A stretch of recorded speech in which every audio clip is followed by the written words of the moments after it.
Yeah, no, I would agree with that. I mean, that's what we see. It's like, I don't think it's about the number of sensors you get and everything. I mean, I think it's really what you're going to do about it, and it's not because you're going to collect so many data that you're going to be able to do something smart. Again, I mean, I want to go back to the discussion that we had. My view is that, and I think the view of our clients as well, is that we have a palette of technologies that we can leverage from. And I think that's the combinatorial effect of what we're going to be doing to. And they're all somewhat connected. That's going to work. I mean, a good example is that, I mean, it looks like a Disney Imagineering. I mean, what they've been doing basically to rethink about some of their resort experience, when basically the people basically will have this magic band, you know, and with this magic band, we know how to track them, we know where they are. And so if we equip that with mobile phone, basically, I mean, you can send them messages based on their preferences on going to some attraction here or there where there's no lines, or they can go to different restaurants and everything. I mean, we make like an experience more enjoyable. And I think that's the story of this, is that if you can combine the mobile approach with a bit of deep learning about geolocalization and all those different things, I mean, you're going to come with something which is really winning. At the end, I mean, I think the discussion that we have with many of our clients is that how this technology can bring just a better experience to our clients.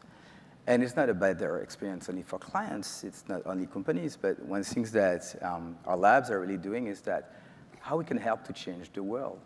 How this technology is going to do like tech for good, you know? I mean, I think this is also something that we need to have we talk about regulations and everything, but I fully agree with you. I mean, I think at the end, I mean, it's just like, how are we going to make this world better? And this is something that we're working on. On a broad level, they improve things for their clients by having a better awareness of how their clients are using them, right? Yeah. So, I mean, the Magic Band was started by the Disney theme parks group. You know, Disney's got many different groups, and it was done really, you know, because Disney has a concierge service which is incredibly popular, and the concierge service is there because basically they'll say, we'll get you into the rides and the exhibits and the restaurants and find you the restrooms and everything else quickly, you know. I kind of wish I had it at airports or, you know, almost everywhere else in my life, right? And the Magic Band allows them to deliver a personalized service to all of us, right? Starbucks did personalization with coffee, you know, and Disney's now doing it with real estate and events, and it's kind of cool.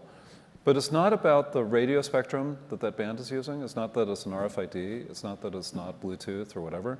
It's about Disney turning it into a really good user experience. Exactly. You know? And so another example, for example, is Carnival. So Carnival Cruise, very interesting as well. I mean, so we can work with them, I mean, to reuse basically the same approach. I mean, we're using like a medallion that people are wearing, and then before they go there, I mean, before they enter the cabin, you know exactly the cocktail they want, so it's already served on the table. I mean, eventually you can download basically their playlist on Spotify, and then you can already play the music they like to hear, you know?